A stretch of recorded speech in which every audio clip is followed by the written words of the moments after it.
just over 2 weeks after UFC 229 and the post-fight melee that dominated the headlines, both fighters appear to be no worse for the wear. Ariel, who is winning now?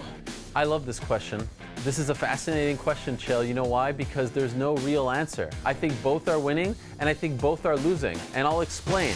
I think Khabib Nurmagomedov is winning because, of course, he won the fight, and he's going on this victory tour, and he's going to a stadium filled with 20,000 of his most loyal fans in Dagestan cheering him on. He's meeting with President Putin. He's going to all kinds of events. There you see Khabib and his father meeting with the president of Russia. I mean, this is huge stuff, especially for a Dagestani.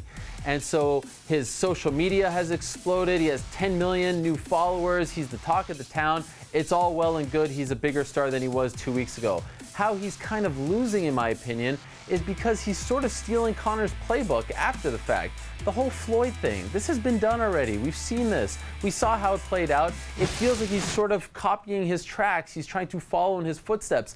Create your own playbook. Create your own path. Create your own narrative. Stop trying to copy what Conor did. So that's why I feel like he's losing while winning as well. And as for Conor, no one loses better than Conor. And what I mean by that is the guy doesn't lick his wounds. He doesn't go and hide. He doesn't stay off social media. He is right back out there. His face is out there. He is happier than ever. He's hanging out with the Dallas Cowboys. He's kind of throwing footballs in a very weird way. He's rubbing elbows with billionaires. Life is good for Conor McGregor. He is out in the public. Where he's losing is, I think all of us wanted to see Conor really take this loss personally, hide, go train, go back to Iceland, go back to Portugal, and come back and try to beat Khabib like he did against Nate Diaz. He's not doing that, so that's why I feel like he's losing as well in this regard. Ariel, when you talk about Conor, what you're referring to is an old adage known as never let them see you sweat. And that is what Conor does such a good job of. He doesn't hang his head. He doesn't show that publicly. I can assure you, he is hurting inside. He is embarrassed. He has lost some prestige.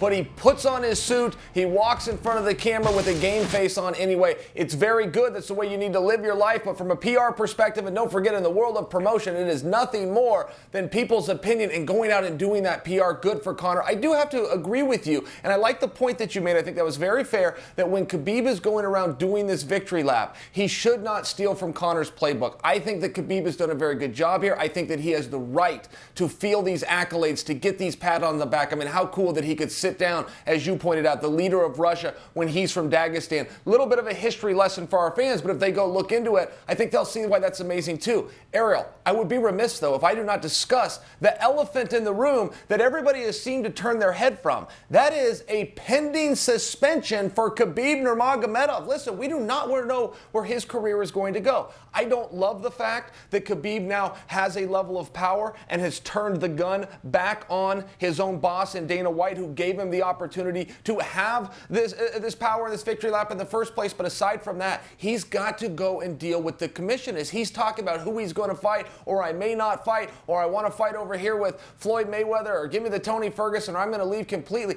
Ariel, he has some business to attend. He is going to have to put on a suit, sit front and center with legal counsel, and take a very severe punishment. Maybe it will be financial. Perhaps it's going to be time off. I would bet it's going to be both. Well, and Conor McGregor as well, I'm told, is going to face some kind of sanction, whether it's a fine or suspension as well, because he got physical in that melee. And that's a different debate for a different day, whether or not he deserves a punishment. But I'm curious about one thing that you said there, Chael. You said that he's turning the gun around on Dana White. And I think that you're referring to the warning that he issued last week, where he said, if you cut any of my friends, I'm going to leave the UFC as well. There is a piece of that warning. Why do you feel like this is a bad move on his part? He was celebrated, it seemed, for being loyal, for standing up to the UFC, for sticking by his guys. Why is this a knock on him?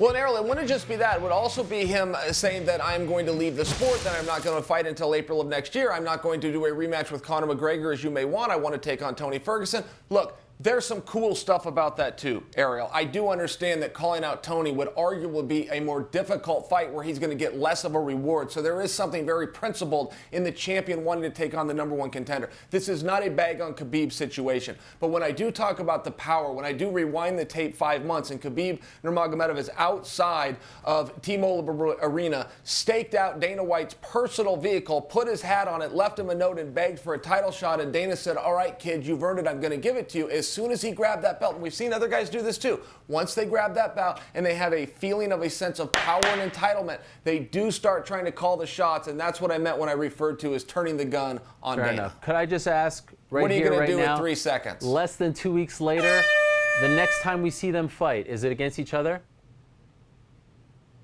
No. For more Ariel and the Bad Guy, sign up now for ESPN Plus.